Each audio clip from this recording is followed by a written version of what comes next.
This podcast is protected under the laws of the United States and other countries. Unauthorized duplication, distribution, or exhibition may result in civil liability, criminal prosecution, and the wrath of the tall man.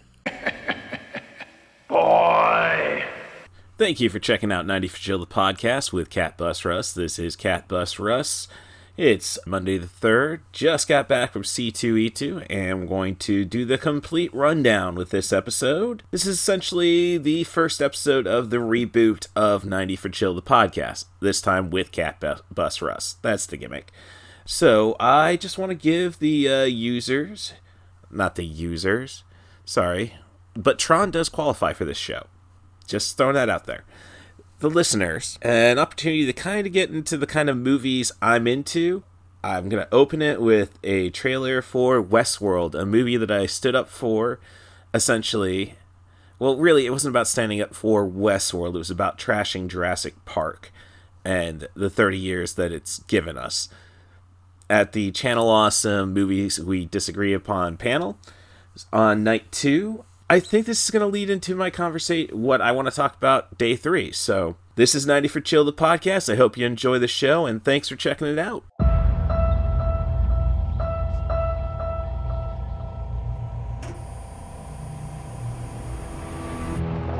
Westworld, the vacation of the future, today. The robots look, act, talk, and even bleed just like humans do. The guns they give you are real guns? Real good.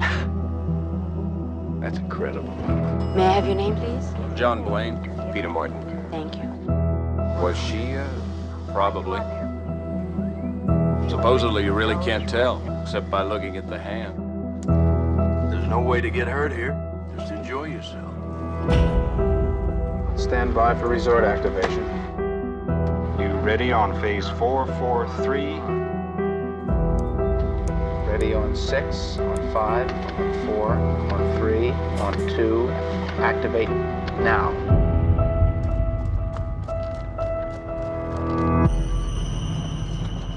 You know what? I almost believe all this. why shouldn't you believe it? It's as real as anything else. Look out. Let me handle it.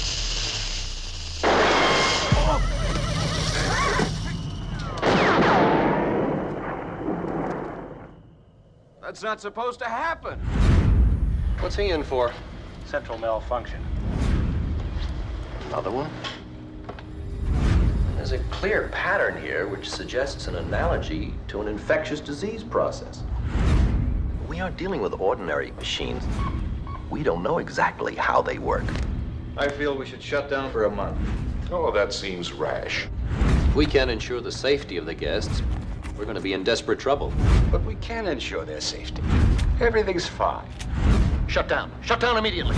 The machines are gone crazy. There's one chasing me now. There'll always be one jump ahead of you. No matter what you did. You haven't got a chance.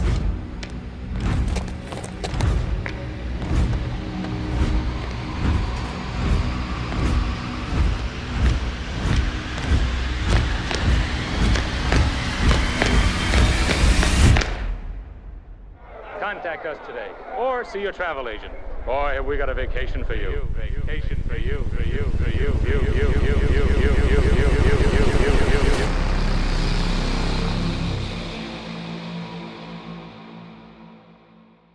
Little Hand says it's time to rock and roll. Bring the noise.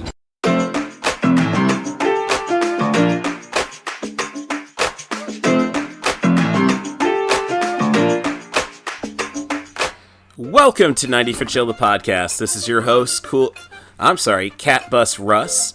I'm still getting over the change from Cool Movies Darf to Cat Bus Russ. You know, all the other podcasters have been calling me that for months now. I digress, but this is the official start of the 3rd season of 90 for Chill. As I say, this time it is with Cat Bus Russ. And if you want to get an idea of what might be on the podcast next, you know, you can follow my letterbox. The username is CMDarth, and find out what's coming up. And if you want your home to be filled with my dulcet tones, you can ask your Amazon Echo or Google Nest device to play 90 for Chill, the podcast with Cat Bus Russ, and that should get you to the show. Just tested that out. It was very weird because I kind of already made Cat Bus Russ its own little title, so it's not operating like how my Podbean feed does, where you just ask to play latest podcast by Russ Stevens. A lot of technicalities, and that's how everything starts, I suppose. So. And that kind of goes back to C2E2 Day 2, the panel Movies We Disagree Upon, where, my response for just saying, we got to get over Jurassic Park was responded to by the panel with, you're right on a technical level, and that's probably the worst kind of right. So, at least I know I'm doing things right, I suppose. All these technicalities. So... But you know what? I guess that's enough of an introduction about myself. I've been releasing the little mini podcast, dare I say. Well, bonus episodes. I mean, one was 12 minutes, one was 38. About C2E2. Day 1 was the 38. Day 2 was the 12. Which kind of tells you about my mood in those episodes. So, with this episode then, I'm just going to go... and the music has dropped. I'm just going to go and talk about Day 3, because, as I say, you can go and just cut to the chase on my Spotify feed, 90 for Chill podcast with Cat Bus Russ, and just listen to those episodes on your own time. So I'll talk about Day 3, and it kind of does kind of fit together, I think, with my panel-breaking performance. I mean, I got the booze. This is back where it was getting my old heat back when I was wrestling and just calling everybody out with something pretty solid. Be it probably the best, or yeah, I'd say the best, the most meaningful at least, was when I called out Keith Walker after a botched battle royal to transition into my match, and it's all right, cluster muck. We're just going to have Russ call out Keith Walker, GHC Tag Team Champion, 270 pounds.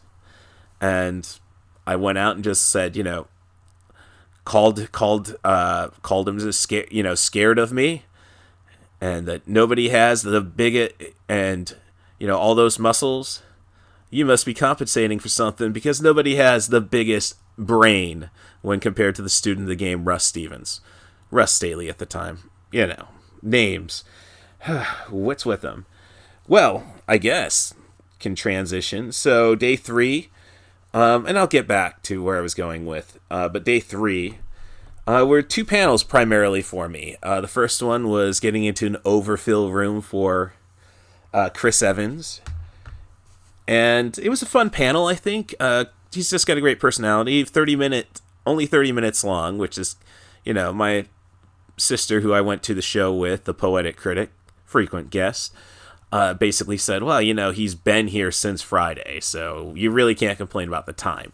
What you can't complain about is the fact that all the questions were via Twitter, and I think that probably upset a lot of people for, I can't line up with the mic and get a one-on-one moment that instead of paying $200 for an autograph from him. But it was pretty much just regular fare. I mean, he got the rip into Steven Seagal as the inspiration for his character, or I guess Edgar Wright's inspiration for Chris Evans' character in Scott Pilgrim versus the World as the vacant action star. So, we appreciate that. If you go back to our Under Siege episode with Couchman Bakes, Andrew Teedy. So but the next panel after that was for, and I'm hoping I pronounce his name right, because his Spanish, he took the time to kind of let all of us know what he's saying. That's how he broke down his introduction to the audience in Espanol. The actor Tenoch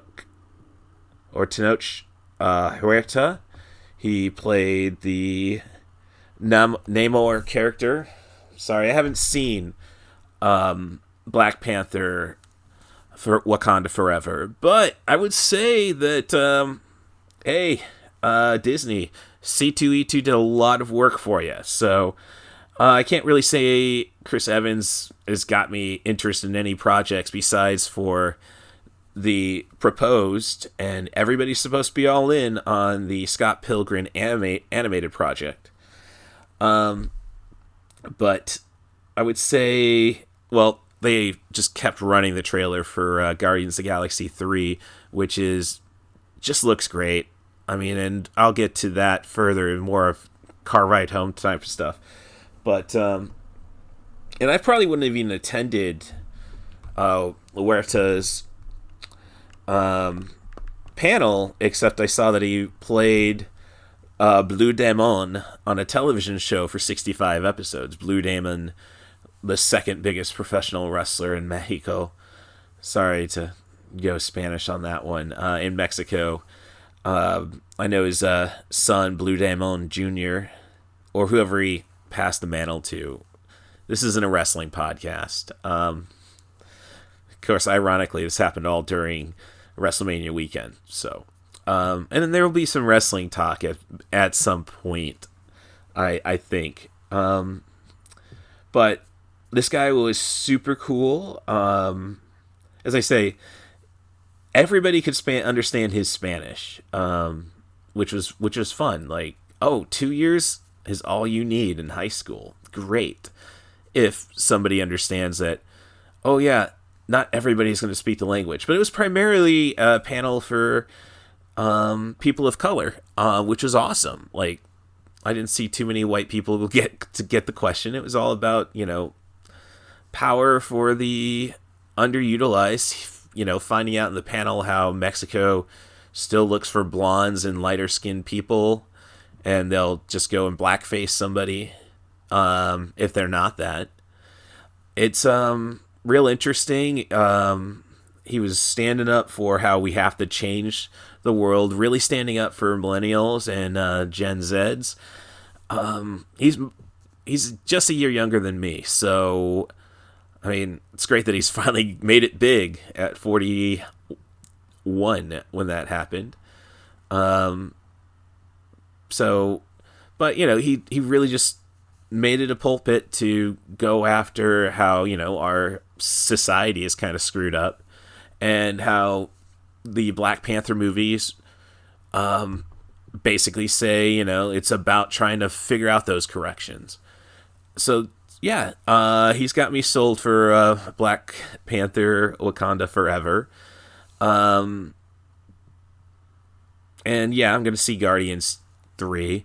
And, if I'm going to see Guardians 3, I better see Thor Love and Thunder. And, so I've got 3 of those. And I saw, I watched The Falcon and the Winter Soldier, and seeing the connections to Black Widow. So I got a bunch of MCU movies, I want to check out. I hope they don't just abandon the Eternals, but this all comes back to the drive home. So, with the Poetic Critic, she found out that her friend on Twitter, Jessica Ritchie, you can follow her at Ruby_Stevens. I don't know what that's about. She did a podcast called the Junk Filter Pod, and it was an interesting premise. She took probably the most infamous of the roadshow musicals, as they said, when back in the old days, the late 60s, they'd run a movie in one territory, let it get built up, and then take it to the next one and make all the money, all based around Sound of Music originally. Or that's the most famous, I should say. And how Paint Your Wagon was pretty much the end of that. A musical comedy with comedy western with Clint Eastwood acting in a love triangle against Lee Marvin, and how it was just a cluster muck of a experience. You got hippies who ended up getting the roles of extras, and extras having to form a union to make sure they'd get paid. You're traveling 60 miles to get to your set from your closest hotel. Eastwood having an affair with the lead actress and then ghosting her, which I don't know. I mean, I don't like to stand up for Eastwood too much because when he's wrong, he is wrong. But I don't know. It's just very... I guess I haven't been in enough relationships to really know what ghosting is, aside from going on a date, being told, oh yeah, let me know when you get home, be safe, and then they've already unfollowed me or unfriended me. What the hell, But she was comparing the fall of the roadside musical with the current fall of comic book movies, which I just don't see. And she was bringing up the movie she compared it to is Black Adam. And it's like, I don't know what The Rock thinks. This isn't wrestling. It's like, you call your shots. That's kind of what you do as a producer. So, yeah, it kind of is. Seeing that kind of stuff. But in the end of it, though, she was saying, comic book movies are obviously on the decline. And it's like, no, I think it's just a few little tricks and boom. It's something that will course correct. It's not going anywhere. But what Jessica Ritchie's solution was, I need more maximalism, like, Top Gun Maverick, or I need the Elvis biopic. And it's like, that's not what we need in cinema. That's the worst answer. And this goes back to Jurassic Park versus Westworld. Westworld, the sequel, Future World, I think was an AIP movie, American International Pictures. It's sci-fi B-movie stuff. And you could even say Westworld's kind of a B-movie. Not a lot of, visual effects. Because the dinosaurs are humans. You don't need them. No, I want the 70s. Look, Scorsese's done his maximal films. I guess you'd say The Aviator, Gangs of New York. And, they're the ones who probably had the least praise from him. I love Gangs of New York, but there's so much wrong with that movie. And, the last thing I want is the people to go and say, we need more stuff on the screen. That's all people want. It's not, they're sick of the comic book story. They just want big stuff on the screen. No, let's save some freaking money, especially how Hollywood is set up right now, where only one new movie comes out a week. So if you go and make a $30 million movie, budget it, marketing budget 60, I think it all evens out. It should play, and dare I say, even kind of the roadshow effect. So, but am I ever going to see a Baz Luhrmann movie? After that take, I don't know. Romeo and Juliet was fun. I really need to see Moulin Rouge, but like Australia. And keep in mind, he went maximal after he succeeded with Simply Ballroom. Very low, low maintenance, low budget. No, great stories are what we need, not visual displays. You're going to have your Avatar type people, which, is a movie, I still need to watch Avatar, the first one. And there's so many people who hate it, but they acknowledge that it hits the right points. It fills something. And, comic book, every Marvel movie, I will say that. And I'm going to go even say every DC movie that I've seen, I think have a better, more interesting story than Avatar. More interesting story than any of the Jurassic features. So, no, comic book movies we might be having some bad ones, but I think it's something that's easily course correctable, and it's going to be the main thing. Would I rather have comic book movies go back to something simple? You don't need much spectacle to do Red Sun. So great. Now I got to throw that on my queue. The HBO Max, the Red Sun. The biggest insult, though, over, oh, we need more stuff thrown on the screen, is that, the biggest insult is that Warner Brother, I go and stand up for something low budget like Westworld over all of this stuff. And, yeah, the Westworld TV show is maximalist, don't get me wrong, but, the trailer you heard is HBO Max doing one for, to get people to watch the original Westworld and, kind of make it feel like the new stuff. Like, I'm kind of disappointed in that trailer just because we ignore I think it was Roman world and medieval world. Like, Delos was pretty complete.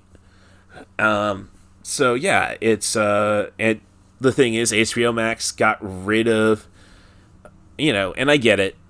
Honestly, I do get the decision from a business standpoint, but it's kind of like, I wish they'd have more loyalty to their original projects like Lovecraft Country, of course, with John Majors right now. Yeah, it's good not have that property on there. Or Ridley Scott's Raised by Wolves and Westworld, instead of there's a lot of money to make licensing them.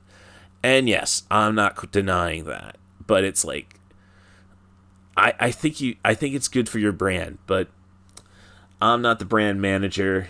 And as for the DC universe, as I think they're calling it, it's like, that is a cluster muck, but I'm looking forward to whatever comes out of it. So yeah, comic book movies, I want lower budget movies to have a bigger impact. No question there. I'm a guy who's trying to write independent movies.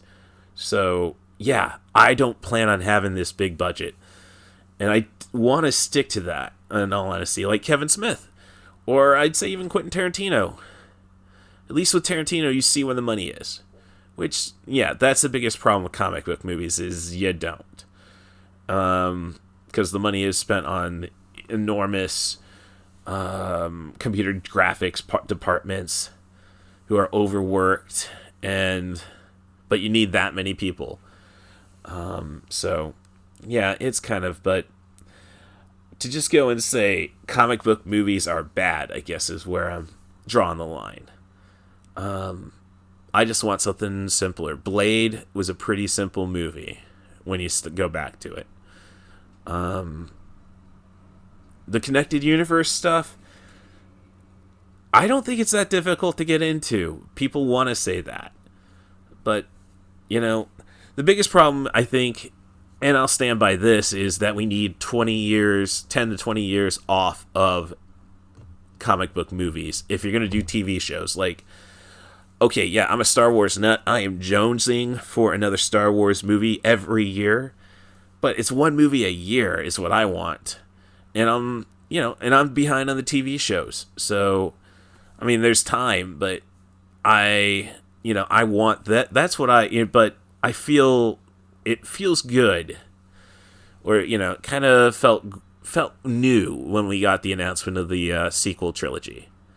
And that just pumped us up. But they did leave us in a good point with the prequels, like, okay, this is the story, you know where the story goes, so we're good for now, right?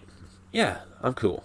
So that's what C2E2 Day 3 became, I suppose, was just the wind down, getting home, and cursing myself for figuring out how to plug in the USB into my dad's van, which I should have done back when I traveled up there for the What Do You Know Trivia Tournament of Champions with him. But I digress. So, otherwise, I would say C2E2 and getting back there. The podcast that Jessica Ritchie was on, if you want to look for it, it is on your major podcast apps, is the Junk Filter Pod. Just search Junk Filter, and it's hosted by Jesse Hawken. So, not saying I agree, but I'm saying they did a great job. So, and I guess that's just really it. Like, goes back to the old Morbidly Macabre podcast with Mitchell Witt, I think it was. It's no longer around. I have ran into one of the co-hosts a few more times. We used to work together at my evening job. And I guess Mitchell's in Florida, which I think was happening, and the podcast kind of fell apart. But I got a lot of heat from them when I reviewed and shared, I still wanted people to listen to it, their Chris Benoit tragedy stuff, because it was one of those I'm shouting at the radio because I know more than they did.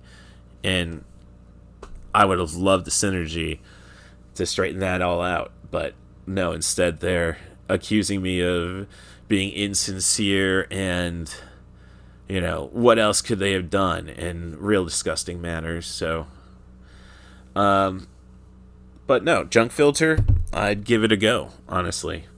Paul Schrader is going to be the next episode, so definitely worth. I think if you're looking for movie podcasts, that and Screen Drafts is where I'm going to direct you, or you can always go to The Ringer on the Spotify Podcast Network. But aside from, panels and bitching about podcasts, the rest of it was just trying to find cool stuff on the floor for the rest of the day. Primarily for me, it was finding Chippendale Funko Pops for my mom. That's her favorite, really her only Disney character she likes. I think she's got a thing for Maleficent, but and she loves some of the late 60s, early 70s stuff, your Jungle Book and your Robin Hood. So I've got her a Prince John Pop. I got her a Shere Khan from the Jungle Book. I don't think she'd appreciate if I gave her my spare Shere Khan from Tailspin. But I was looking for that. I told the Poetic Critic that's what I'm looking for. I saw those. She went and bought them as well. So I'm in that place. Do I keep them myself? Do I give them back to her at Christmas or her birthday? She's turning 70. But I did also find, though, with the Jungle Book, Mowgli, sorry, it's been a while since I've watched that, being hypnotized by Hiss. And great colors on the eyes and everything. So Mom did appreciate that Funko Pop. And I think that was worth her scouring the living room for my Suspiria lapel pin, which is the image from the most box art for Suspiria, the ballerina with her slit, with her in a pirouette pose, dare I say, with her throat slit. And it's yes, thank you, Mom. That's great that you found it, because I don't think it's time for me to teach the niece and nephew about Italian horror. And, oh, gross, was her response. It's come on, I can lend you Dracula 3D so you can see Rutger Hauer. I got my Greek critic screener copy of Sleepless with Max von Sydow. It does tell me I need to go and actually buy Giallo if I can find it. That's the Adrian Brody bitching about not getting paid movie. The only bad unwatchable Argento, and not even unwatchable, just very poorly conceived, was The Card Player, about murders based around online poker before we really knew what online poker was. But Liam Cunningham is good in it, so yeah. So yes, the Funko. The biggest disappointment, though, is okay, I kind of lost track of time. I was trying to look for a panelist, somebody in Artist Alley who really took the time to sell her comic book called, I believe it's Pimp Killer. Yeah, I should get that. I think I really want to support women writers. I do try my best whenever I go there, because I know the male stories. So you can thank Stephanie Smith for that one, with her introducing me. We didn't have too many interactions since I moved down to Champaign-Urbana, but she was working at a comic book shop and said, oh, you got to read Bitch Planet. And the real thing I bitch about is that she got the non-compliant tattoo done before I could even get to it. And granted, what's it mean if a guy has non-compliant? Bitch Planet's about a patriarchy who locks up non-compliant women and replaces him. It's kind of like Paradise Hills, I think it was, with Mila Jovovich and Emma Roberts. I did a review for that one a while ago, and it's going to make it back on this feed. Don't you worry about that. Paradise... Yeah, Paradise Hills. I mean, you get Mila Jovovich eventually playing Poison Ivy. That's how I'll sell that one. So, yeah.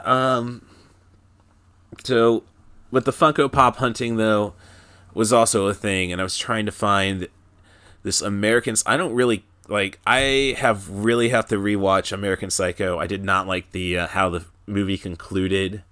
The ambiguity... But there's set pieces you gotta love, especially Jared Leto getting cut up to the sounds of Hip to Be Square. And they had a Funko Pop of Patrick Bateman, Christian Bale, with the axe, in his business suit, but with the rain jacket on, so that he wouldn't get blood all over his clothes. If I should have looked closely. Maybe that's what the Chase variant that I eventually found, maybe he's got the New York Times underneath his feet. But I could not find that, and I thought I saw it at 2 places, so I thought, oh, that'll be easy, like the Chippendale. I saw at least 2 of them. And my sister found hers at a different place. Anyhow. But I couldn't find that, and by the time, 15 minutes left in the announced on the floor, thanks for coming to C2E2. I could not get back to where I saw a Dr. Evil Pop with Mr. Bigglesworth on his lap. Or there was that was $40. That Chase I found eventually of American Psycho was $100. I have not spent over $100 on a Funko Pop. Spent over $80 before, but I almost pulled the trigger on a Renly Baratheon. For $120, and there's still there's still honestly what I have. Gosh, what am I sitting on? So, let's make 90 for Chill a bigger thing so I can eventually get a table and I can sell them all off. But I digress, So, Patreon, I suppose, at some point. What have you? So, so that's C2E2. I also had, another Funko Pop that I wanted to get was a $65. It was Roy Batty, Rutger Hauer from Blade Runner, blood down his eyes, holding the dove from the last scene. One of the best scenes in all of cinema. Regardless of whatever cut you watch, I suppose. I'll have to watch the final cut to verify that. I digress. So, but I also had to rush to go and get myself a mystery box. $60 for video game stuff, because I still have aspirations to start a video game themed professional wrestling promotion. Again, more reason to share this podcast so we can get on to these dreams. So now I'm just going to open it up right now and see what I got. Retro Gamer Classic Console Foam Replica. And this looks like a blind box in a blind box. I'm just glad it's a different item. I don't want to find out, and we just changed the Game Boy Color. Ooh, it's a foam Game Boy. I didn't get that. Could you try again? This is actually pretty cool, about the same size. Yeah, foam Game Boy. It doesn't officially have Game Boy listed on it. But, no, the detail is great. So, that's a winner. Super Mario Brothers air freshener. Timely. What really kind of disappointed me, because as I say, I wanted these blocks so I can hold them, put them on pole matches, and basically open it up. What do you get? Red turtle shell, 1-up mushroom. Oh, here we go. We got the same yellow Game Boy Color tumbler. Wish they would at least had a different color. So there's a loser there. But what really ticks me off is that you could have bought a toy one, and then there's barcodes on the bottom indicating, well, this is the toy one for $40, this is the $60 one for video games. So, now I know, despite, I want to go Pokeballs or Mega Man Energy next time. And with that said, the same coked out Mega Man plushie from last year. Alright. $60 worth of stuff.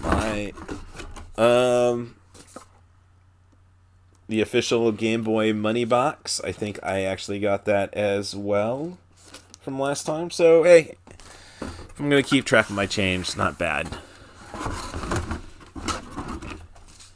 And, oh geesh, I think this is the same lithograph for Zelda that I got last time. So we got 2 new items. 3. 2, 3. 2. I don't want to go into the old box to find out what... Oh. What do we have here? Okay, this is nice. Legend of Zelda, we're talking official. Glass candle holder. So, yeah, I just need to get the wax, I suppose. But this is pretty nice. It's kind of got that, not quite the Wind Waker look. Like, more classic Zelda art, honestly. So that's nice. And what else do we have here? Power Star, Super Power Star weight, paperweight. Honestly, I don't think I have that from the last one, so that's kind of cool. So it's the Power Star. I actually have 4 of those on my arm, kind of inspired by the douchebag Phil Brooks in one of his Pro Wrestling Tees t-shirts. But I got Power Stars, except they're the Chicago Red Stars with the little eyes on them. Which goes back to, what was it? I was in an airport once heading to Vegas, Peoria International Airport, PIA. And they gave me, somebody was asking as they saw those, and they say, why do you have pauses on your arms? Because the eyes look like the paws. So,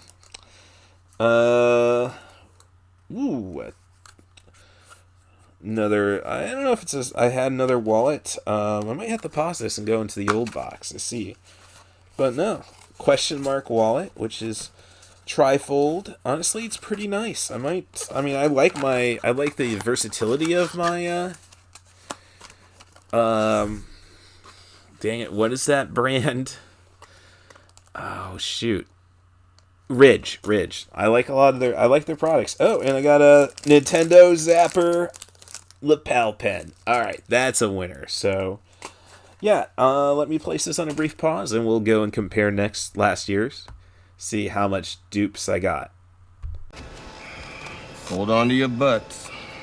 Alright, so never buy the same mystery box twice is the lesson from C2E2, but, I still, I don't know, I got enough cool stuff, so instead of the foam Game Boy, last year I got a foam treasure chest, 8-bit style, so cool. Air freshener, it wasn't Mario, it was Splatoon last year, so not a dupe there. Same Power Star paperweights.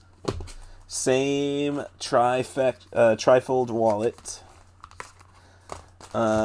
Same lithograph and same cup. Same Mega Man toy. So, yeah, it's not all different. So, as I say, one mystery box is enough. I should have bought the toys box. Otherwise, I did have a dashboard accessory, which was the Cuckoo, I think it was. So this came from Arcade Block, which means it came from Canada, Shirt Punch. But, interesting. Nonetheless, so, yeah. So I got the, I think they're called Cuckoos in Zelda. The what do you call them? Oh, the chickens that you should not whack on, because they will come back and attack. So, yeah. So, alright, I mean, if this is my biggest disappointment, who knows? The bank's not a bad thing. Yeah. And I got the candle this time, so that's cool. The tumbler's alright. Yeah, so I'm not disappointed. I mean, and then who knows? Maybe I can do something with these Power Star weights, wrestling wise. So cool. Oh, and at least with the foam one, we can do the classic PWG's pause stuff. So, if you're interested in starting up a wrestling promotion, got some cash, I can get the ring. Building I could probably figure out too. So I can do all the logistics. That much from when my friend Raul Salazar and I tried to start legit championship wrestling. We still have the title belt, so yes, I'm a belt collector officially. So that so that sums up day 3 of C2E2.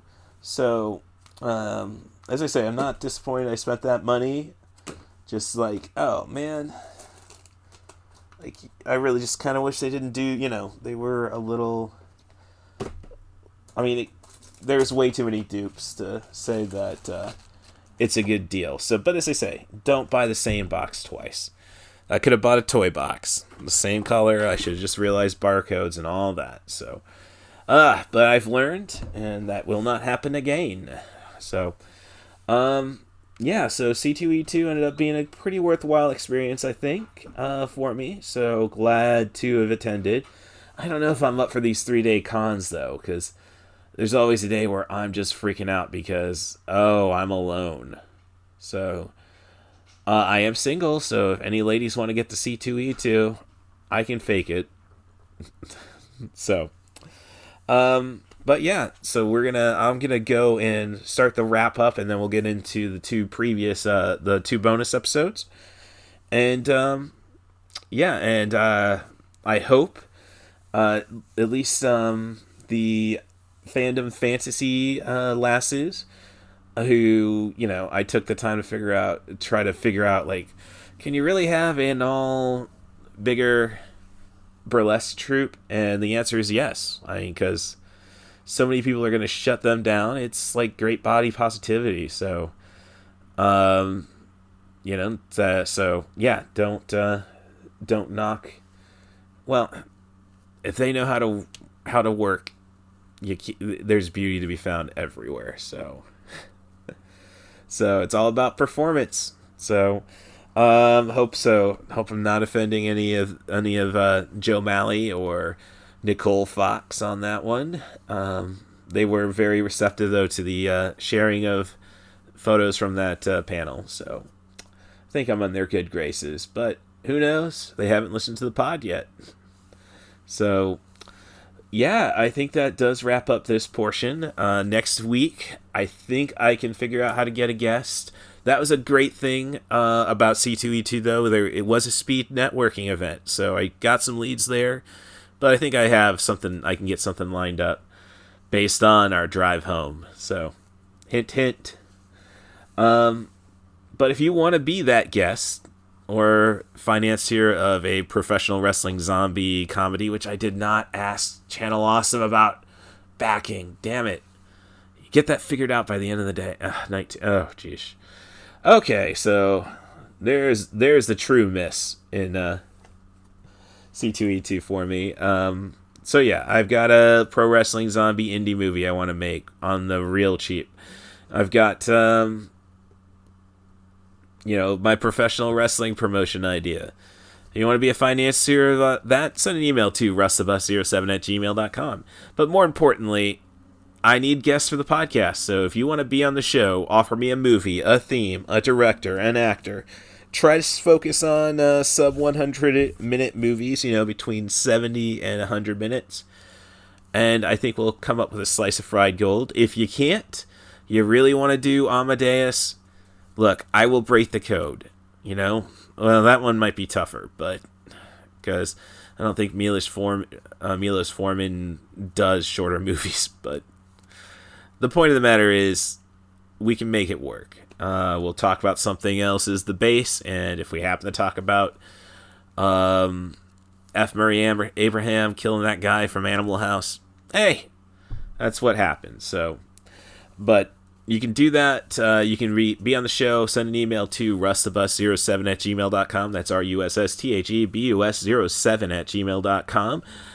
And you can also follow me on Twitter at CatBusRuss. If you want to be really hip, Mastodon's the place to be. It's not too busy yet, so the feed's nice. This, with the even number, trying to have a good balance between followers and following my username there is Russ Stevens. I'm sorry, at Russ Stevens at mastodon.social. It's getting a lot simpler, so we just need a little more support for that, and I think we got something going there. So otherwise, I got home. There was some health scare about Ava, my cat. I think she's still just being picky about not wanting to eat dry food since I have been treating her with wet stuff. She is a lot skinnier. I'm not going to question that, but we'll get that straightened out. But I think she's doing fine. She's been acting great. So thank you, Stacia, and thank you, Skimble, for keeping an eye on her alongside Allie from Allie's Accessory Shop on Etsy. Thanks, Stacia Harden, for keeping an eye on me for the last 19 years. And I hope you're doing everything you can to help those you touched in your life.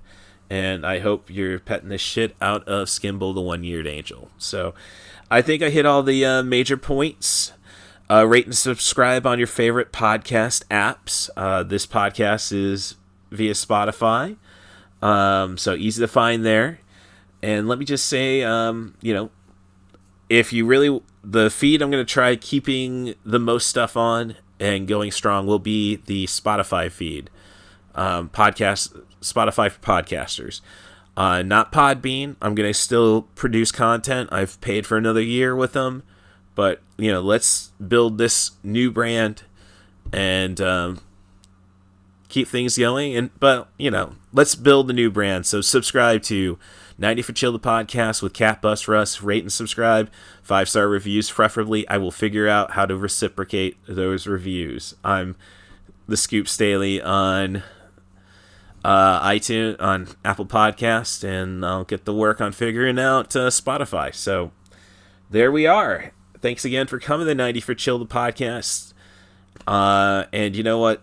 What I really love about podcasting is knowing people give a shit about myself.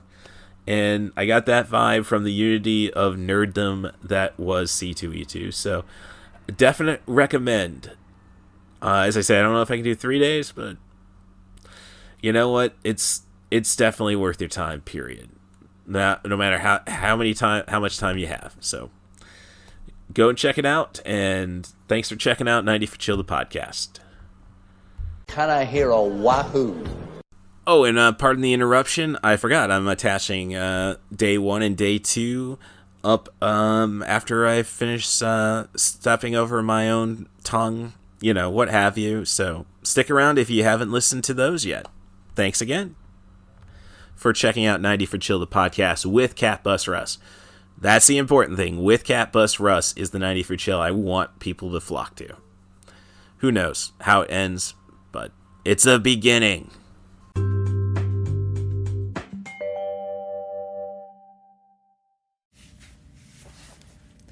Okay, bear with me a moment as I find my official disclaimer on my phone. The following podcast is protected under the laws of the United States and other countries. Any unauthorized duplication, distribution, or exhibition may result in civil liability, criminal prosecution, and the wrath of the tall man. And I will not disrespect Angus Scrim with that further. So, this is 90 for Chill, the podcast with Cat Bus Russ. Just making sure we get that feed correct. And I guess this might be the debut episode since this is not going to be on Podbean. But I digress there. So, this is kind of a bonus episode again. So, technically not, I guess. The confusion, the delirium. I'm a bit tired. Got up at, just 2 jobs. I didn't get to bed till about 2 on Wednesday in the morning. Then lots of drama getting ready to come to C2E2, getting picked up in Champaign to head to Morton, and then, waking up at 6, going to bed at 11. So, yeah, and, a lot of walking and such. So, got my steps in. Thank you, Apple Watch. But, so, as I say, I'm at C2E2. Right now I'm in the hotel. Kind of disappointed. just the lack of activities, I suppose, for after hours. So they close the show floor at 7. So you can't do any shopping, what have you. And then if they don't have anything you're interested in until 9 o'clock, we're going to have Nerdlesque or Improv Olympics. It's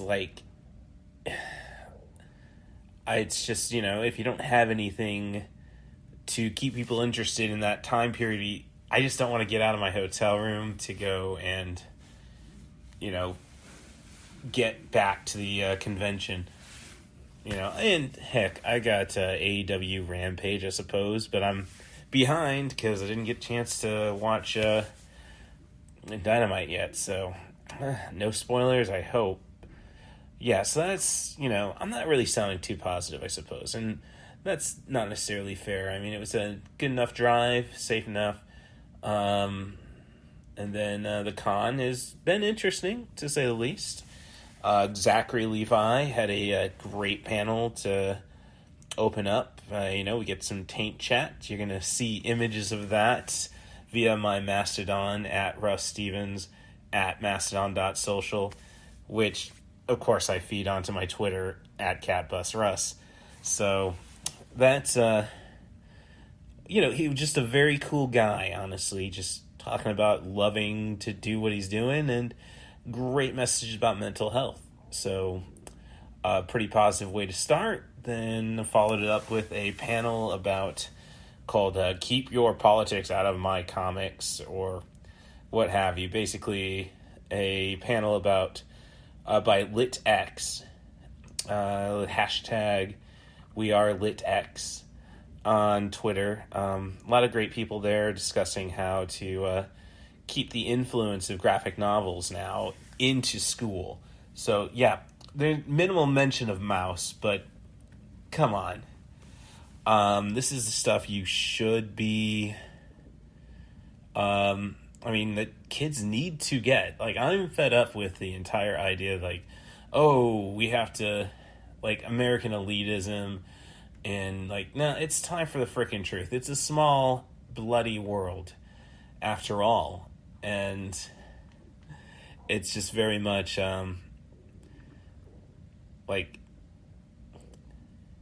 kids just need to know the world kind of sucks, or at least, what America is doing right now. So, and I'm not saying, obviously I'm very left, and I'm saying we got great people, but we got a system right now that, prevents any kind of change. So, I can go into socialism, communism, what have you. I really hate driving up to Chicago and seeing signs for the circus, Chinese circus, called, I think it's Shen Yue. I might be wrong on that, but their tagline on the billboards, China before communism. It's China before communism wasn't really anything. Hence why the Japanese, a small country, took it over, but, I don't know. Not saying that, after watching Death of Stalin a couple weeks ago, it's the party means well, and we're all going to have these little screw-ups in the development. Now, granted, Stalin was a total dictator, so that even speaks better of the Russians, the Soviets. But the point of the matter is we are basically allowing people to be excluded. And this panel just basically says, especially in the time of AI, honestly, that, graphic novels are the only way we're really going to get kids to be honest about doing their homework, Chat GPT. And, you can get through a graphic novel of great expectations in a matter of, first graphic novel I read, really, I think, was Red Sun, the Superman landing in Ukraine story. And I got that done in a night, and followed it up with Deadpool, the first run of the Brian Posehn co-written, I believe, where he's killing all the presidents who were resurrected, because you can't let the Avengers kill our heroes and founding fathers. So I'm kind of glad that I'm going off on a tangent about a panel basically of librarians and educators just trying to say, look, you got to find... that was basically it. It's like, you got to go and find your own way around that. All their bullshit. So let me pull up my Mastodon. I'm sure I have this something to offer. So yeah, and that was my last post, I believe. So, you know, you have websites like the Comic Book Legal Defense Fund, which is cbldf.org, Charlie Bravo Lima Delta Foxtrot.org, and you have teachingbooks.net. Great resources. So parents out there, educate your kids. If you're stuck in a bullshit place, basically a red place, or come on, if you're like in my hometown of Morton, you know there's other people out there. Quit denying that and teach your kids on your own. Like, I could imagine back in the COVID era, you know, just as the pandemic was, you know, we were just, before we were totally accepted that, people are just going to get COVID. You know, somebody went on a rant, I guess my mom was saying, like, crying about, the mask in school during, like, you know, hey, bring your veteran to work day. So, and I kind of like, I can imagine the crazy woman who would have done that. And,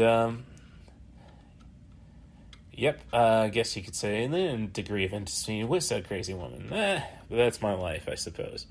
Missing that kind of excitement. Which I think I'll get back to when, before this podcast ends. And so, you know, I got to go on the floor a little bit. I didn't really buy anything until the long break I had between panels. The next panel I got to was the C2E2's Best Pokemon. And I made a strong case for Bulbasaur. Like, you know, I could have gone a little more, but a lot of people offering stuff. And you got kids, you don't really want to crap on them too much. I don't think I did any. You know, I wasn't going to go and, denounce Pikachu like so many were. Now, did I denounce the hell out of Bulbasaur? And I'm glad that he's considered on a scale of S as in the exception, the truly great, and then an A through F. I'm glad to help put Charizard in the F zone. And my Bulbasaur case, like, you know, I was just trying to hit the PowerPoints. Did better, I think, defense than a lot of people for theirs. Which basically is just the host, and I'm sorry that I am blanking on his name. I'll get that pulled up. And that would be Abdallah Smash, originally from Chicago, now based in Salt Lake. So with a name like that, I'm surprised. I'm wondering how the hell he ended up in Salt Lake. Don't think he's making his money strictly on Pokemon YouTube videos. But I digress. So back to this app. Okay. So basically, you know, you want to be the very best. You take a Pokemon like Bulbasaur and you go to the top. The gym leader, Lance, he doesn't attack poison Pokemon. You got the grass.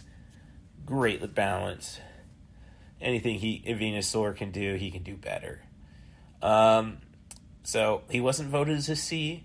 I got him up to a B. And, you know, B for Bulba. Bullshit. So if you want the answer to the top Pokemon, it ended up being Snorlax. And, you know, it's the first time I really accepted that Snorlax is a cat. So I'm down with that. Otherwise, I think it was and, you know, forgive me for not knowing. I'm not... Gen 1, I'm down with, which was part of my argument. Like, come on, Bulbasaur had the best personality, or most personality. Squirtle ain't shit without his shades, and Charmander just kept on changing, so screw that. That's not, you know...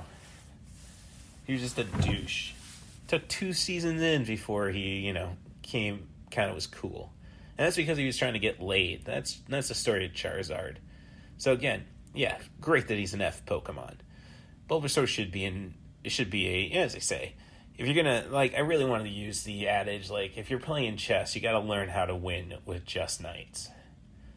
But yeah, Snorlax, but the runner-up was the Elysian, I just know it as the Ice Vulpix, which I think really refreshed him, and my elder sister, the Poetic Critic, who I'm, obviously up here with, if you read the description of the last episode, why is it the new Vulpix? And it's kind of like, because there's not a new Arcanine, I guess, like, you can, or Growlithe, like, you gotta fire a Pokemon. I think that was the mistake. And I think, if I'm correct, because I did play Yellow after I played Red, that, Vulpix and Growlithe were separate on Red and Blue. But, come on. I think everything was, like, the games have gotten a lot more creative, dare I say. I don't know if I'd say better. Playing Pokemon Violet right now, and I'm enjoying it. I wish the breeding was a little better, which got Ditto into the top tier. But it's still fun, and I'm doing the run where if my Pokemon dies, essentially I can't use them anymore. Now, by the point I'm at level 50s, I'm not going to just throw away Pokemon, transfer them, trade them, what have you. I'm just putting them on battle teams. But, I still got a bit to do that. And didn't get the email today that Fight Forever, AEW's latest video game, has arrived. Like it was supposed to be scheduled, but I digress. So, yeah. So after the Pokemon... I should say, after Bulbasaur's snubbing as the best Pokemon, I went to the Pokemon Go meetup and was thoroughly disappointed. It's just people like, here's my Pokemon. It's like, yeah, I thought we were all supposed to start trading codes and being friends. And it's like, no, you got families around tables. And it's like, everybody's just keeping to themselves. I know we're nerds, but come on. Kind of force ourselves. I tried to go to the next thing I did was go onto the floor and didn't spend too much money. I forgot earrings, so I went to the same shop, and I keep forgetting their name, to stock up this time around. Got myself some Bulbasaur, yeah, right, and a Pokemon's post earrings. I just don't wear the dangly stuff. I should get into that. Then some Harley Quinn related stuff. And what was the last set I got? Some mushrooms from Mario Brothers, the 1-Up and the Power Mushroom. Didn't have poison mushrooms. I guess, once people played the Lost Levels, everybody just said no purple mushrooms. And, I'm sitting around the stuff, and it's basically, I still am thinking about my video game rule-based wrestling promotion idea that I want to do. And we'll get to the end of that. I got to go and, eventually meet up with the Channel Awesome guys tomorrow, hopefully. Do I have to dress up as Captain N? Nobody gave me any respect for Captain N until, the end of the showcase. Oh, he's dressed as that Captain N as I was at the Channel Awesome panel. Yeah, that's a deep cut. And then, walking by people and Mario stuff, getting photos done in front of the big C2E2 sign. And oh yeah, Captain N. So, but, on the floor, bought those post earrings, debating, because the value, it was only sold for $25. It was a t-shirt Funko Pop combo, and this was IG-11 from The Mandalorian with the child at that point being carried before he goes off on his, awesome Blaze of Glory type stuff. I guess, spoilers from The Mandalorian. Taika Waititi was the voice of IG-11, so... And, I really wish we would have dug in a little more with Zachary Levi. How is it to work with... Frickin' Taika Waititi on Thor Ragnarok. And of course his characters doesn't have any dialogue. He gets killed pretty quick. I mean, hey, get your scale paycheck, I suppose. And I imagine Zachary Levi's more than that, value-wise. So, but, yeah, so I bought that shirt combo, and I found there's a lot of people who are doing cats. I think this guy... I didn't get his name. No, he's got it written down on the prints. No, Jenny Parks. So I didn't see anybody who looked like a Jenny Parks at the booth. It's, it's dare I say I like to presume, which is not cool, I suppose. I didn't identify myself at any panels, and I only got on the mic once for Bulbasaur. I didn't identify myself as a he, him. Because I really, oh, great, now I'm getting myself into a hole. I don't necessarily think pronoun, dude, if we're going to be accepting of people, who cares what their pronouns are? I know, it's about identity, and we should accept their identity, so I apologize. So now, after talking it over right here, it's I'm he, him. I'll stand by they, them, just because, as a unifier, but I know who I identify as. I'm a cis male, 1.5 on the Kinsey scale. Some would argue 2. And I don't know why you're arguing that with me unless great, no. Don't want to go into that rabbit hole. But yeah, great prints by Jenny Parks of cats as fiction movie characters. So I got one for Good Omens. You got I guess, it was a little more not as straight up, more tortoiseshell than you'd think. Tabby, but you got an orange tabby is oh shoot, come on, Russ. Oh, Crowley, the cat that the demon David Tennant portrayed, and now I can't remember the name of Michael Sheen's Angel, but yeah, you got those. Another was somebody was trying to, before me in line, was picking out the prints they wanted. It was $15 a piece, or 3 for $30. So I obviously went with that. Somebody was like, "Oh, there's a Hellboy one," and oh yeah, Ron Perlman looks like a cat. So awesome. So yeah, I grabbed that one, and then the other one was based on Jareth from Labyrinth, and I don't know, I don't know if the cat's really doing it for me, but there was a little goblin beneath him portrayed by another cat. So yeah, definitely. So got those. So $35 for the earrings. 3. I think it was 1 for 15. 1 post for 15. 3 for 35. 1 pair for 15. 3 for 35. So, IG88 was 25, and those. So, $90. Not bad for the first day of C2E2 on the floor. And there's stuff I want to get. I saw some Chippendale Pops, $20 a piece, but hey, if I can bring back anything for Mom, that's kind of cool. So yeah, I got that to look forward to. I don't know. Honestly, the floor was in. You kind of expect that on a Friday. Not everybody's going to be at their table.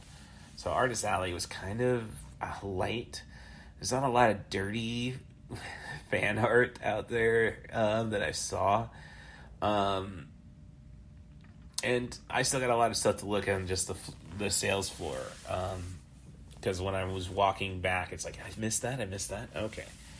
Haven't bought myself another saber. I don't plan to. Might just ask Ultra Sabers, hey, tricks on changing the batteries. So yeah. Now I saw some hilt, sheet, not sheaves. Well, they called them sheaves, but it's like, a lightsaber you don't really sheave. The blade doesn't exist. And resisted buying a wooden reverse blade sword from like Rurouni Kenshin. So yeah, that kind of stuff. But yeah, tried to go to the horror meetup, and again, it's just people like that. It's just people wanting to do photos. So I was there, like, maybe I could promote the podcast. But yeah, nobody was really talking to anybody. So it's like, again, strangers don't want to meet strangers, I suppose. And you can say, well, Russ, you didn't get out, but it's like, what, I'm supposed to scream it? Yeah, so, then it was the Channel Awesome panel, Nostalgia Critic, and, I was surprised they had us queuing up for that one, and it wasn't a filled room. I mean, it was probably the biggest crowd I've seen for him, so, yeah, they're doing something right, and they're promoting the new web series called Space Trash, and that looks like it's going to be a lot of fun. Very Red Dwarfian. I didn't bring that up. I didn't get in the queue. But, some people aren't paying attention to, like, these Channel Awesome fans. Like, what's Lloyd going to do next? Lloyd is gone. I really wanted to try. That was the only thing I could really think of to ask if I was going to ask them anything. Was, like, one, how are you adjusting without, with Lloyd passing, and, if the next cat's going to have Lloyd's voice. Two, the only other question I was think of is, favorite studio, AIP or Canon. So, defunct studio, I should say. So, yeah, I can't really say I had much to offer, but they were having a lot of fun at that panel, which is cool. As I say, that's finally when people started recognizing Captain N the Game Master. Hadn't bought that DVD or Blu-ray, what have you. I'm thinking about maybe dropping the money because Captain N, obviously, too much IP to ever be re-released on physical media. And I did see they had the Muppet Babies, so it's like, as long as it's the Muppet Babies, not this Disney reboot, I'd be game for that. I keep telling myself to do it. Sometime I'm gonna have to do it. Otherwise, as I say, it's like, do I grab this for my wrestling promotion that's not gonna be a thing? And when I'm talking about, Channel Awesome, it's like, and maybe it's not something to bring up, but if I go to their booth, but maybe I should really offer them up I've not watched, I bought a DVD from them last C2E2. It starts the K, so Kick-Assia, I think is the name of it. And I haven't watched it yet, because I haven't gotten to the K's Nally's Accessory Shop on Etsy's Trash Feature Reviews. And I say that, and it's like, you probably should get around to actually getting caught up on that. You're definitely behind, so something to do. If I can get a guest for the next episode, that'll be cool. Alternate and save myself for the Jericho episode that didn't happen. So that's, that's it. Otherwise, yeah, bit of alienation, I suppose. My sister, she's up here a lot, really just to, meet up with her boyfriend, David, who lives up here. But, he's a very reserved individual. And it's like, I don't know, you're not much fun, man. I mean, geez, I'm kind of being a dick, I suppose, but, I mean, he's a good guy. I just, hey, you want to try interacting? Again, it's like, everybody just like, oh, very shy, and I can't say I wasn't that at the meetups. It's like, I just wanted some Pokemon friends. And it's like, okay, that obviously is not worth doing. The horror meetup, it's like, well, I'm not dressed up, and so I'm not going to be taking any photos. And that's kind of something. I can't really say any real cosplay stuck out. Took a photo of an Ewok who is probably taller than me. I really should have done the selfie with him, I suppose. I'm not that kind of person who presses boundaries. So I don't know. It's like, I guess when it comes to the meetups, it's like, the situation is just like, are we going to, am I interesting enough, I suppose? That's what I do. Like, I was talking about this at a coworker. It's like, yeah, dress to, express yourself. And then otherwise act like a decent human being. Don't be on your phone when you're in the queue. Ever. Follow your instructions. Just be straight-laced. This isn't a freaking bar. Like, we aren't at a freaking bar. So, don't let your inhibitions down, I guess. Me. And I guess at the, meetup, it's like, well, if nobody's going to engage me, I'm not going to engage them. So, but I guess I try to engage with my sister's boyfriend, and it's like, come on, man. I'm interested. I want to be interested. Gosh. So, are there any meetups I think otherwise? Like, the biggest problem is I forgot my business cards, like, being, picked up because my car's in the shop right now and driven to, it's not in the shop right now. I would have driven it to at least Morton. But it's like, I'm really just trying to make sure I just had virtually the minimum packed for this trip. So I forgot my business cards. So, nobody pulling me over for my jacket with all my podcast information on it. So it's like, I don't know. I guess I just gotta do crazier cosplay. I had an idea for like a Darth Hansen brother from Slapshot, and it's like, I don't think the glasses would work with the paint, so maybe I'll just have to buy a yellow hockey mask, put a black ski mask, blacken my eyes and all that, and hopefully people will get it. I have to create a double-bladed goalie stick. So well, maybe for Fan Expo, but I don't know. I had fun today, definitely. It's just feeling alone in a crowd is a thing I deal with. And, fortunately, I can't say anybody's screwing that up for me. Let's just say it led to a breakup at one point. So it's like, but I don't really have anything, like, best cosplay, and I didn't get a picture because it was early in the morning, was when I got to C2E2, somebody had dressed up like Chris Evans from Not Another Teen Movie. I have not seen that movie, but, I know some of the hits, and basically he had the whipped cream bikini gimmick on with the banana in his ass. So, that was kind of cool. But yeah, I'm just not, I don't know. I'm not somebody who likes to bug people. And I guess going to those meetups, it's like, well, people want to bug people, so I just gotta wait. And like, nope. We're all in our little worlds, and it's like, I feel more comfortable at a Cubs game where nobody is really there to talk to anybody else. But, make a good comment somewhere.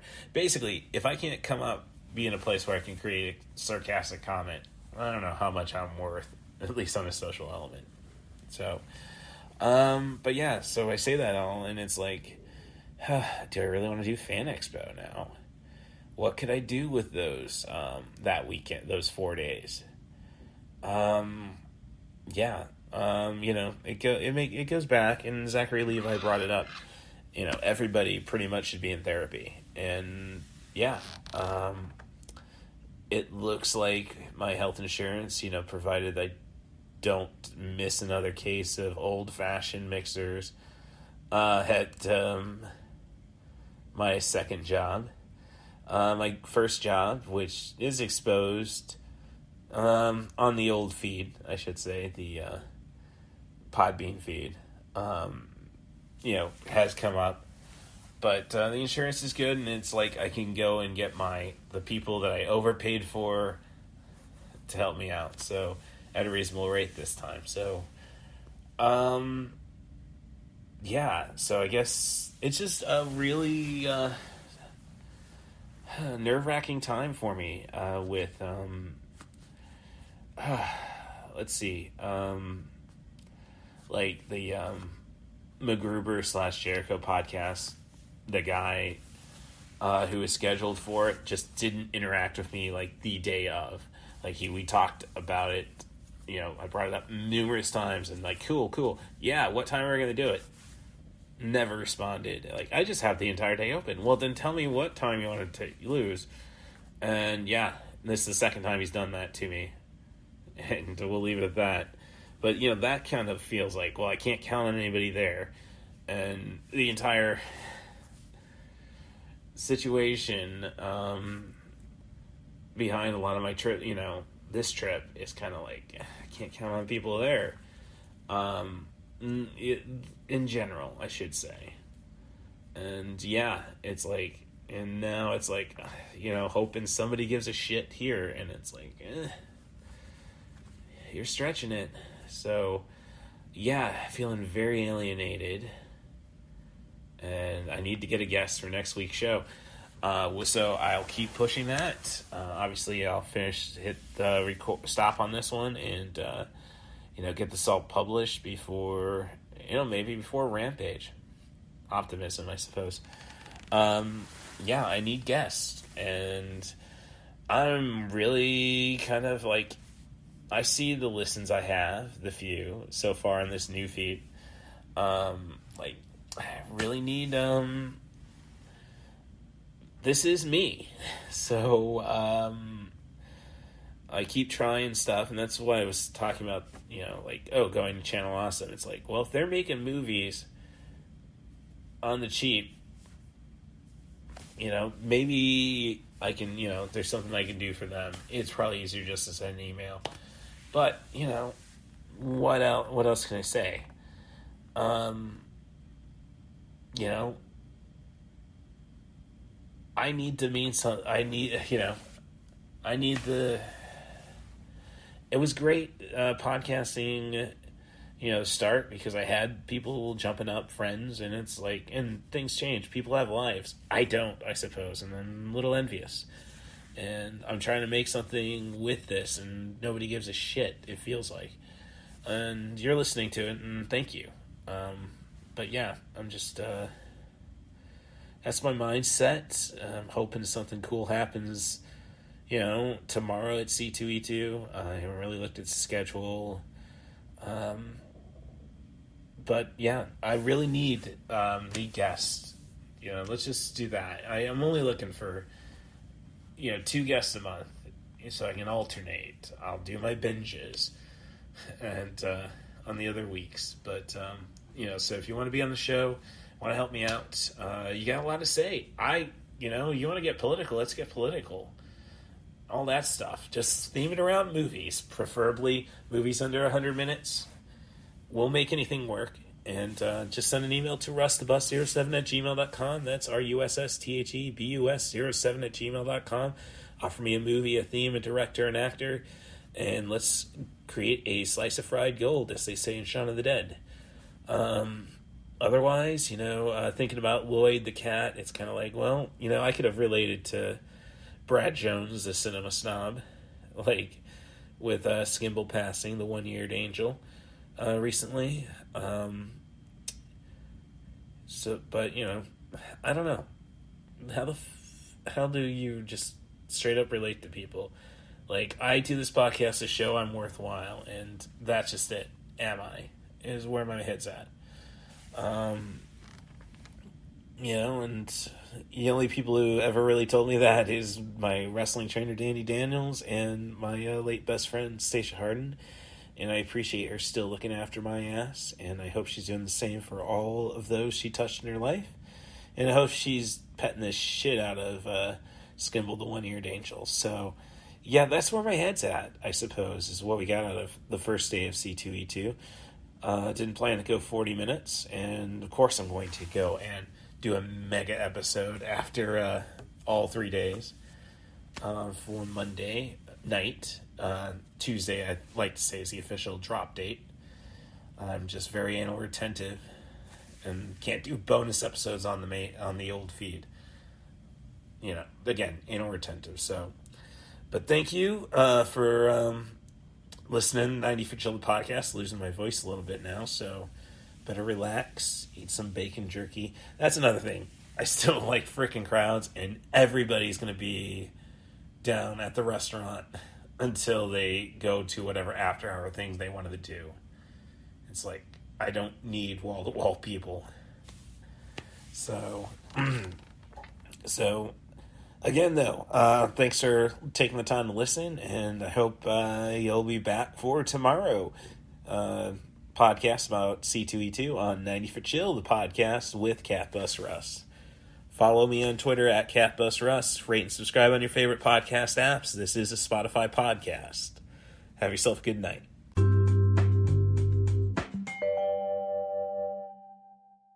I have come here to chew bubblegum and kick ass. And I'm all out of bubblegum.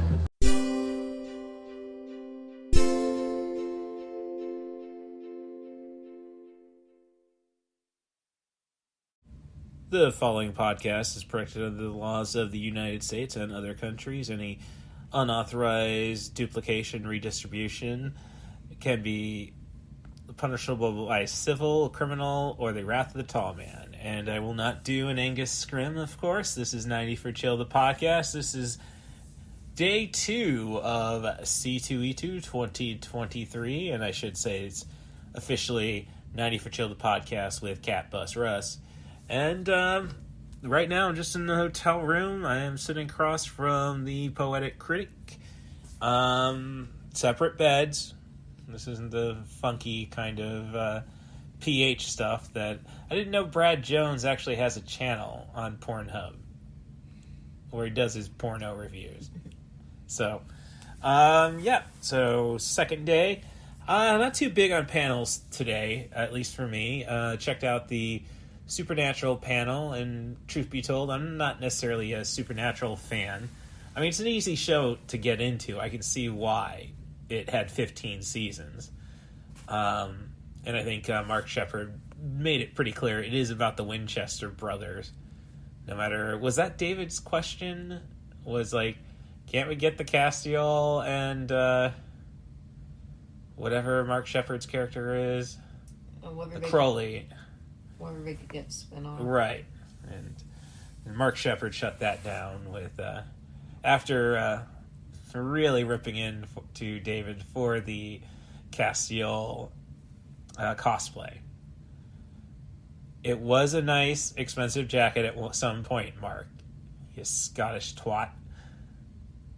And other interesting things for me was I didn't know DJ Qualls from The New Guy, Road Trip, Delta Farce, was queer. So, yeah, and learned new things every day. But we can all agree mayonnaise is worse than any kind of trans or homophobia.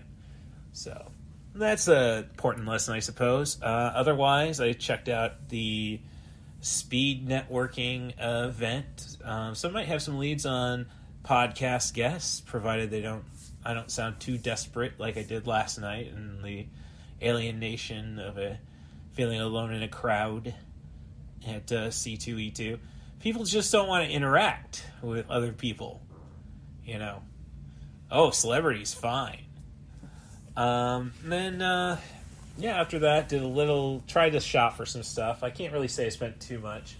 Found out why we need gender neutral or gender fluid bathrooms after I bought a leather cosplay claw. Yeah, I had no problem taking my unit out and using the urinal. But then it's like, how do I wash my hands? So, yeah, I get that kind of crowd. And I did go into the gender-neutral bathroom when this occurred. So it's kind of awkward when you got 3 women. I don't know what kind of women. They're all women waiting on me just so I can wash my hands. So that's an interesting experience. And... well, actually, I probably did more panels today, if you count that meetup, which was actually a successful meetup. We all knew, okay, we're trying to figure out how we can make money off each other. That's pretty cool. And then checked out the movies we disagree on, and I got the loudest reaction for putting Jurassic Park in its place. Billy Ray Bruton on Screen Drafts would be proud. Now, basically just saying it was done better in 1972. And the response of the Channel Awesome crew was, you're right from a technical standpoint, which is probably the worst kind of right. But I think I got the biggest reaction from the crowd telling him that, let's just get over Jurassic Park. Yes, cool-looking dinosaurs. Did Sam Neill or Jeff Goldblum cuddle with a raptor? Dick Van Patten got to go and screw a robot. Like, what sounds like the better movie? And there's no kids in Westworld, which cuts off a half hour, which makes it prime 90 for Chill content. So, those at the networking event, that's what you got to deal with. So, and otherwise, the only other panel I checked out was Nerdlesque, a Cleveland-based nerd culture-themed burlesque outfit. They only had 2 members there, and both very interesting women. I mean, they're having a lot of fun. Actually, back in the day, Stephanie Smith, my best friend, she was like, "Oh, you're a wrestler? You can act as a focal point for dance moves in a burlesque act. You know, we'll do a striptease as a wrestling, and yay." So I understand I have a better, I think, understanding of burlesque than a lot of people. And I'm going to just leave it at that, because I got some comments that could probably get me canceled by said burlesque crowd. Burlesque is for everybody. I'm just saying, it's like setting up your video game fighting lineup at Capcom versus SNK. We'll just leave it at that. But now that I say that, I think Capcom's bigger fat shamers than I am, because all we have is E Honda in Street Fighter. Where are the bigger guys? So, okay, if you can read those hints, that's what my day was like. And dinner at the Grand Lux Cafe, which was fine. Strawberry martini, didn't really have any taste. Just putting a strawberry on it, and I don't know. And never seen that much big chunks of basil, I hope on a chicken parmesan sandwich. And it's like, I don't know, Rory liked her shrimp pasta, so despite the amount of tomato. So it's a lot more quiet, a little more active day for me, I suppose. At least there was the social element to it. The cosplay was a lot better today, which that was a problem for me, honestly. Just because, today would be the day where they'd expect Captain Ed.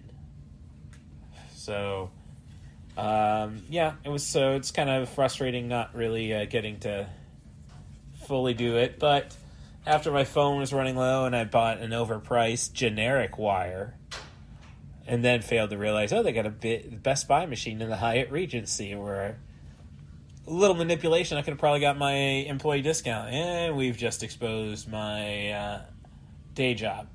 So, if you want more secrets from Best Buy, if you can figure a way to set me up for a couple of years, But I digress. Got to have a little controversy. If my Nerd Less comments were a little too much. When it comes to Nerd Less, they're a great performer. It doesn't really matter. And it's all about commitment. And it's more comedy, I think, is what I find burlesque to be. So, you stop, think about it, and really talk about it. You can't be that judgmental. And you don't want to get yourself canceled.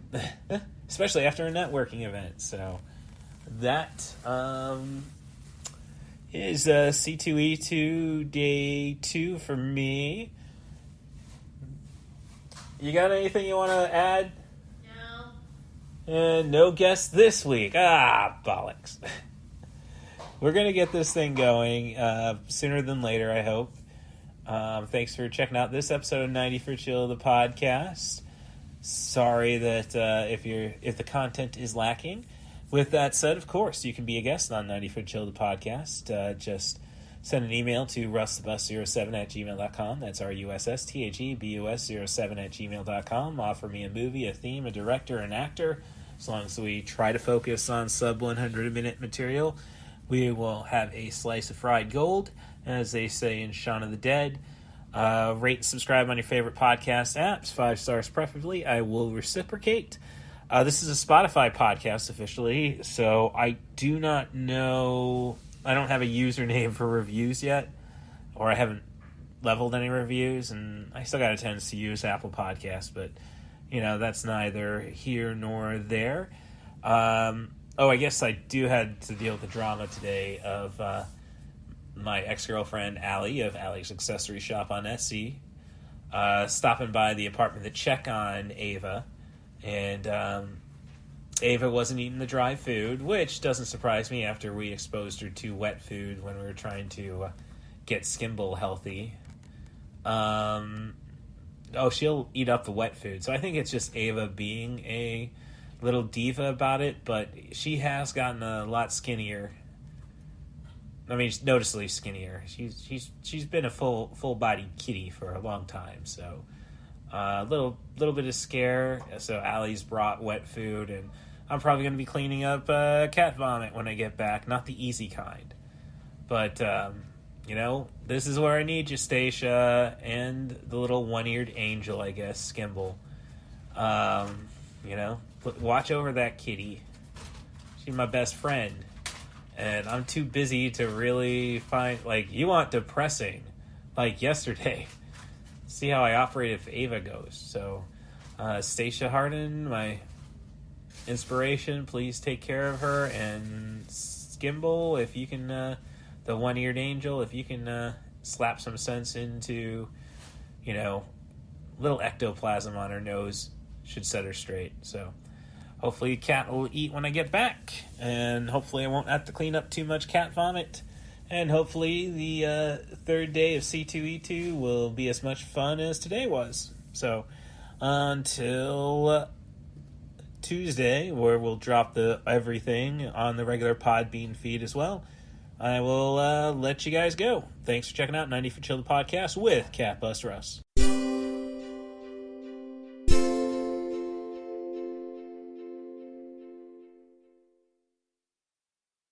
Long live Flash! You've saved your Earth. Have a nice day.